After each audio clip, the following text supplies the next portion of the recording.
within the Ministry of Energy and in the country generally, in terms of its mandate of providing reliable, adequate, and affordable energy, okay? And therefore playing the role of an enabler to sustainable economic growth and development. In recognition of this very critical role of Kenya Power, today I made my inaugural visit to Stima Plaza, where Kenya Power is seated, I'm sure you know. And I had a meeting with the board of directors, led by the chairman, Madam Masinde. Okay? The directors and the senior management team led by the managing director, Mr. Siror.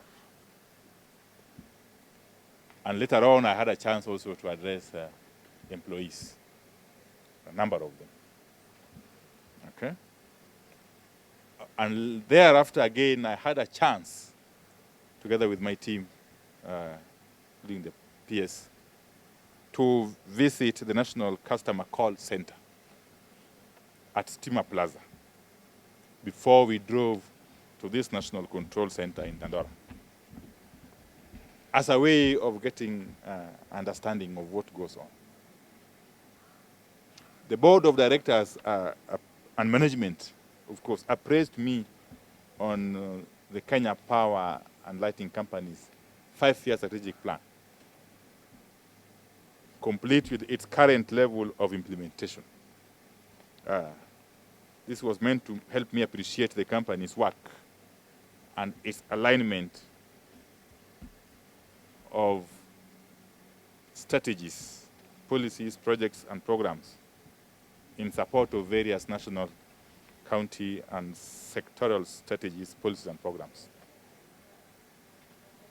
Now, the engagement also delved on the various challenges experienced, which are normal, I'm sure you know, which are experienced by the institution,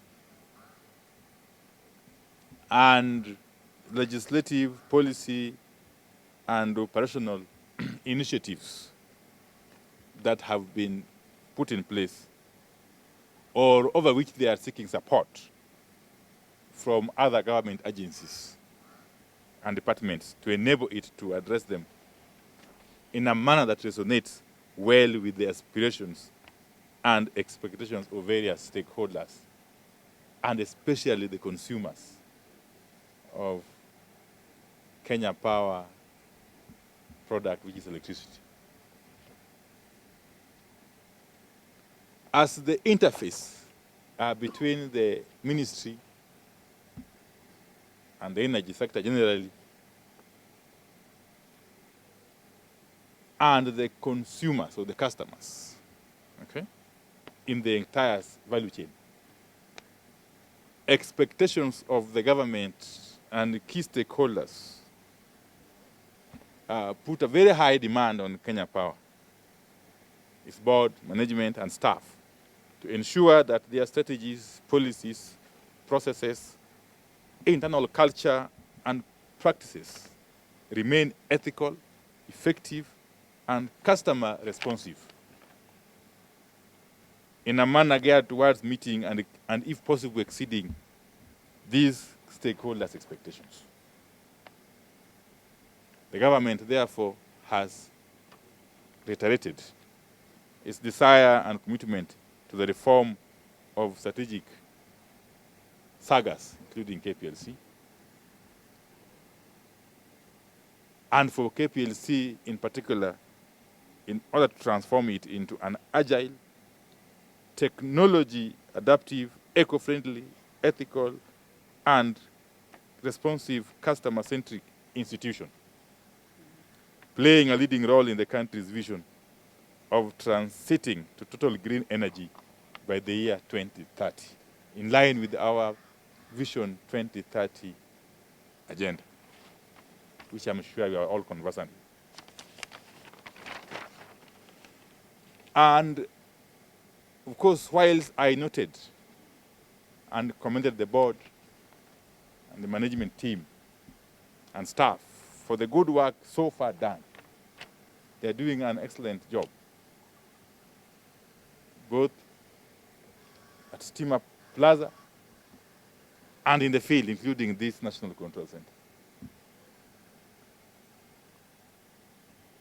I did direct the board, as a matter of urgency, and of course senior management, to embark on institutional reform pathway and report back to the ministry on a number of areas, which I will just summarize.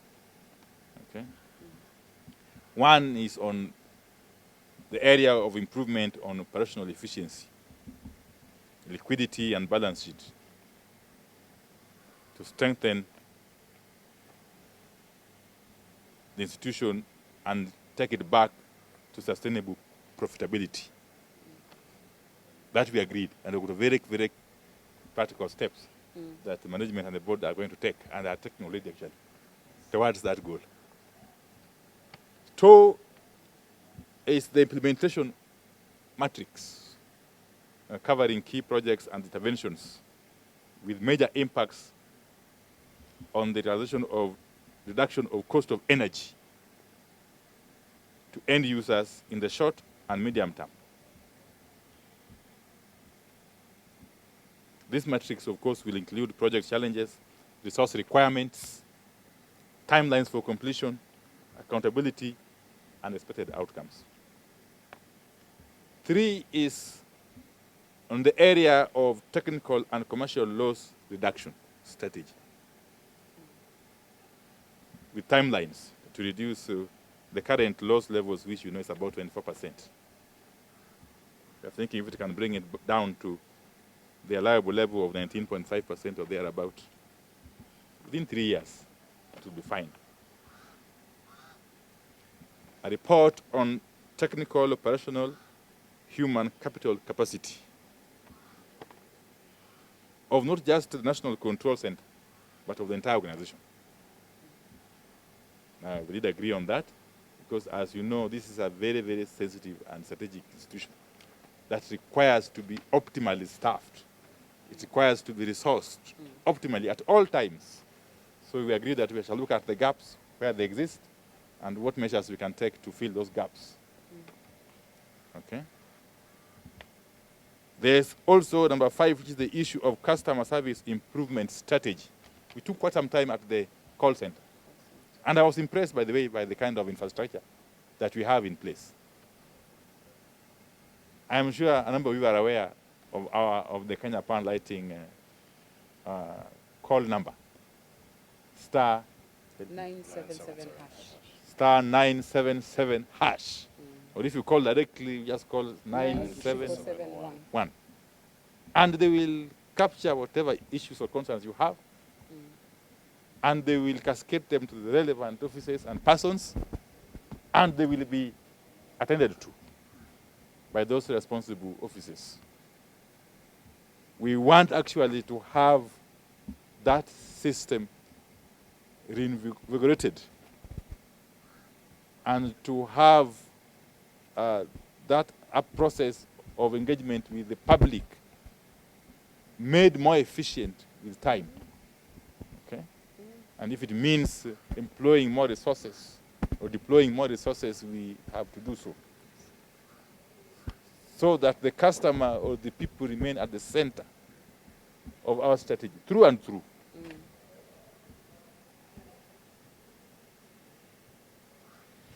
And number 6, it was the issue of supply chain and logistics strategy